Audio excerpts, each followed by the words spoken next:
یہ 30 جنوری 1968 کی بات ہے جب صدر ایوب خان کی کابینہ کے سینئر وزیر خواجہ شہاب الدین ان سے طے شدہ ملاقات کے لیے ایوان صدر پہنچے، لیکن انہیں اندر داخل ہونے نہیں دیا گیا۔ ایوان صدر کی سیکیورٹی اور ماحول دیکھ کر خواجہ شہاب الدین کو شک گزرا کہ راتوں رات یا تو کوئی ناگہانی انقلاب آ چکا ہے جس کے نتیجے میں صدر ایوب کو معزول کر کے قید کر دیا گیا ہے، یا وہ ایوان صدر میں مقتول پڑے ہیں۔ خواجہ شہاب الدین اکیلے ہی اس تشویش میں مبتلا نہیں تھے۔ اسی روز ایوان صدر کے ایک ڈرائیور محفوظ علی نے صدر کے سیکرٹری قدرت اللہ شہاب کو انتہائی رازداری سے بتایا، رات بھر ایوان صدر میں قیامت کا سما رہا ہے۔ بیگم ایوب سمیت سب بیٹے اور بیٹیاں غمگین، پریشان اور گمسم ہیں۔ ڈاکٹروں کے آنے جانے کا تانتا بنا ہوا ہے، کچھ مشینیں بھی لائی گئی ہیں، چار دیواری کے سارے دروازے بند کر کے قفل چڑھا دیے گئے ہیں۔ صدر ایوب خان کے سیکرٹری قدرت اللہ شہاب اپنی خود نوشت سوانح عمری شہاب نامہ میں لکھتے ہیں، ڈرائیور نے سرگوشی کے انداز میں کہا، صاحب ہمیں تو یہ بھی یقین نہیں کہ صدر صاحب زندہ ہیں یا مر چکے ہیں یا مار ڈالے گئے ہیں۔ ہاں ہم یہ ضرور کہہ سکتے ہیں کہ صدر کے مکان پر چیف صاحب کا قبضہ ہے۔ چیف صاحب سے ڈرائیور کی مراد اس وقت کے فوجی سربراہ جنرل یحییٰ خان تھے، جنہیں صدر ایوب خان نے ہی کچھ عرصہ قبل آرمی چیف مقرر کیا تھا۔ اس واقعے سے قبل رات کو صدر ایوب خان نے اردن کے شاہ حسین کے اعزاز میں استقبالیہ دیا تھا، جس کے دوران ان کی طبیعت بگڑنے کے آثار نمایاں ہو گئے تھے۔ اسی رات انہیں دل کا دورہ پڑ چکا تھا، جس کے بعد سے ایوان صدر پر شکوک و شبہات کے بادل منڈلا رہے تھے۔ اس وقت کے سیکرٹری اطلاعات الطاف گور اپنی کتاب ایوب خان فوجی راج کے 10 سال میں لکھتے ہیں کہ 29 جنوری 1968 کو ایوان صدر اور اس کے ارد گرد کے علاقے کو فوجی جوانوں نے گھیرے میں لیا تھا اور کسی شخص کو صدر کے سیکریٹریٹ کے عملے تک رسائی کی اجازت نہیں تھی۔ صدر ایوب خان ہر مہینے کے آغاز پر قوم سے خطاب کیا کرتے تھے، لیکن ان کی 1 فروری کی تقریر منسوخ کر دی گئی تھی اور اس کے بعد سے روزانہ صدر کے ذاتی معالج کی جانب سے ان کی صحت کے بارے میں معلومات بلیٹن کی صورت میں فراہم کر دی جاتی تھی۔ الطاف گور لکھتے ہیں، اس بلیٹن کے باوجود بھی صدر کی بیماری کی تفصیلات واضح نہیں تھی۔ بلاخر 6 فروری کو پہلی مرتبہ انہیں ایوب خان سے ملاقات کی اجازت ملی۔ وہ لکھتے ہیں، ایوب خان کے بستر کے قریب دل کی دھڑکن بتانے والی ایک بڑی سی اسکرین نصب کر دی گئی تھی۔ ان کے ساتھ والا کمرہ کسی لیبارٹری کی شکل اختیار کر چکا تھا۔ فوجی ڈاکٹر ان کی رپورٹس کے معائنے میں مصروف تھے۔ الطاف گور نے حالات سے جو اندازہ لگایا اسے اپنی کتاب میں ان الفاظ میں بیان کیا۔ حالات اس امر کے شاہد تھے کہ جنرل یحییٰ خان نے یہ سوچ کر کہ ایوب خان شاید بیماری کے اس حملے سے جو دل کے شدید دورے کے سوا کچھ نہیں تھی جانبر نہ ہو سکیں گے، حکومت کو اپنے ذاتی کنٹرول میں لے لیا تھا۔ ملک میں عملی طور پر حکومت دستبردار ہو چکی تھی اور یحییٰ خان اقتدار پر قابض تھے۔ غلط ہوتے اندازے۔ صدر ایوب خان کی صحت کے بارے میں بہت سے اندازے غلط ثابت ہوئے۔ 16 فروری کو ان کی طبیعت اچانک ایک بار پھر شدید خراب ہوگی۔ اس کے بعد رفتہ رفتہ ان کی صحت بحال ہونا شروع ہوئی، لیکن وہ پوری طرح تندرست نہیں ہوئے تھے۔ اگرچہ آئندہ 1 ماہ کے دوران ایوب خان کی صحت سنبھل گئی اور انہوں نے معمول کے مطابق 1 اپریل کو قوم کے نام اپنا پیغام بھی ریکارڈ کرایا، لیکن اس دوران پر واضح ہو گیا تھا کہ ان کے اقتدار کا سرچشمہ ان کا بنایا ہوا وہ آئین نہیں جس کے تحت انہوں نے حلف اٹھایا تھا، بلکہ صدارتی عہدے کی شاہ رگ commander in chief general Yahya Khan کے ہاتھ میں ہے۔ ایوب خان کی کابینہ میں وزیر قانون رہنے والے اسم ظفر اپنی کتاب ڈکٹیٹر کون میں لکھتے ہیں کہ قانون و آئین کی اہمیت کیا تھی، اس کا اندازہ اس بات سے لگایا جا سکتا ہے کہ آئین میں واضح درج تھا کہ صدر کی بیماری کی صورت میں قومی اسمبلی کا اسپیکر ان کی جگہ فرائض انجام دے گا، لیکن بقول قدرت اللہ شہاب اس پورے عرصے میں اسپیکر عبدالجبار خان سے کسی نے یہ تک نہ پوچھا، میاں تمہارے منہ میں کتنے دانت ہیں۔ صدر ایوب خان نے صحت سنبھلنے کے بعد کام شروع کر دیا تھا، لیکن قدرت اللہ شہاب کے بقول دواؤں کے اثر کی وجہ سے ان پر ہر وقت غنودگی چھائی رہتی۔ امور حکومت میں ان کی روایتی سمجھ بوجھ اور قوت فیصلہ متاثر ہو چکی تھی۔ آئندہ 3-4 ماہ تک ان کی صورتحال یہی رہی اور وہ جولائی 1968 میں علاج کے لیے لندن گئے۔ اس دوران انہوں نے لندن کے مضافات میں قیام کیا اور جب وہ واپس آئے تو ان کا اعتماد تو بحال ہو چکا تھا، لیکن اقتدار ان کے ہاتھ سے نکل رہا تھا۔ یحییٰ خان کی انٹری۔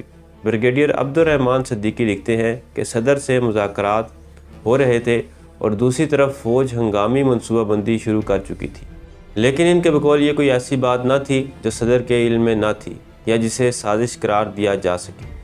وہ لکھتے ہیں کہ ٹھوس اور سنگین حقیقت یہ تھی کہ صدر ایوب خان کے پیر اکھڑ چکے تھے اور انہیں اقتدار کے ہاتھ سے چلے جانے کے ساتھ اب اپنی جان کی فکر بھی لاحق تھی۔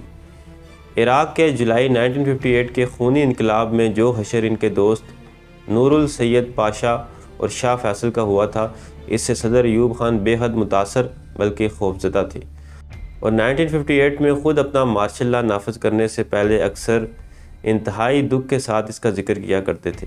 بریگیڈیئر عبد الرحمن صدیقی کی کتاب فوج اور سیاست کے مطابق ایوب خان اور مسلح افواج کے درمیان 20 فروری 1969 کو مذاکرات کا آغاز ہوا۔ اس گفتگو میں جنرل یحییٰ خان نے پہلے تو صدر ایوب خان کو یقین دہانی کرائی کہ فوج ان کے ساتھ ہے، لیکن ساتھ ہی یہ بھی کہا کہ آپ حکم دیں اور باقی کام ہم پر چھوڑ دیں، ان بدماشوں سے ہم نمٹ لیں گے۔ الطاف گور کے مطابق 21 فروری تک ایوب خان کو یقین ہو چکا تھا کہ وہ سیاستدانوں کو کسی سیاسی حل پر آمادہ نہیں کر سکیں گے، اس لیے انہوں نے اسی روز اپنی نشری تقریر میں یہ اعلان کر دیا تھا کہ وہ 1970 کے صدارتی انتخاب میں حصہ نہیں لیں گے۔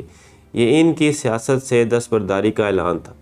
ایوب خان کے وزیر قانون ایس ایم ظفر لکھتے ہیں کہ انہی دنوں کی بات ہے کہ صدر ایوب خان نے نہایت بے چارگی سے مجھے بتایا کہ انہوں نے خود اپنے کانوں سے اپنے نواسوں کو ملازم کے بچوں کے ساتھ کھیلتے ہوئے میدان میں دوڑتے بھاگتے بڑی معصومیت سے ایوب ہائے ہائے کے نعرے لگاتے سنا ہے۔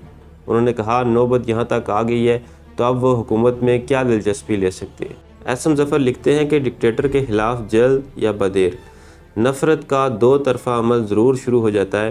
قوم اپنے ڈکٹیٹر اور ڈکٹیٹر اپنی قوم سے نفرت کرنے لگتے ہیں۔ آخری کوشش۔ ایوب خان کی آئندہ انتخاب سے دستبرداری کے باوجود اپوزیشن سے مذاکرات کے لیے گول میز کانفرنس کی تیاریاں جاری رہیں۔ قدرت اللہ شہاب لکھتے ہیں 26 فروری کو صدر ایوب خان اور سیاستدانوں کے درمیان گول میز کانفرنس کا پہلا اجلاس منعقد ہوا، جو ابتدائی بات چیت کے بعد 10 مارچ تک ملتوی کر دیا گیا۔ ایک اور مارشل لا۔ الطاف گور لکھتے ہیں 20 مارچ کو 8:30 بجے ملک میں مارشل لا کے نفاذ کا حتمی فیصلہ ہو چکا تھا۔ اب اختیار ایوب خان کی سول حکومت کے بجائے فوجی ماہرین کے ہاتھ میں تھا، جنہوں نے اپنا لائے عمل تیار کر رکھا تھا۔ ایوب خان کی کابینہ میں شامل کئی وزیر مارشل لا کے حامی ہو گئے تھے اور یحییٰ خان ان سے اپنی آنے والی حکومت میں کوئی نہ کوئی عہدہ دینے کا وعدہ کر چکے تھے۔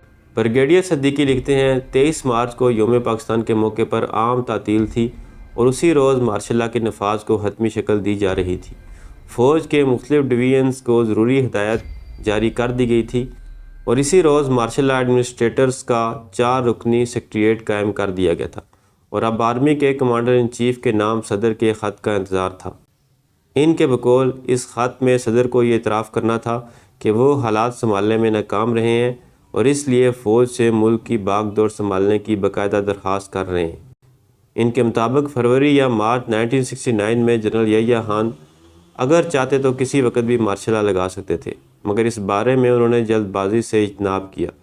وہ چاہتے تھے کہ ایوب خان باقاعدہ اور رسمی طور پر انہیں مارشل لا کی دعوت دے تاکہ اس طرح انہیں اس انتہائی عمل کا شروع میں ہی ہلاکی اور قانونی جواز مل جائے، ساتھ ہی وہ بذات خود اس جانب پیش قدمی کی تہمت سے بچ جائے۔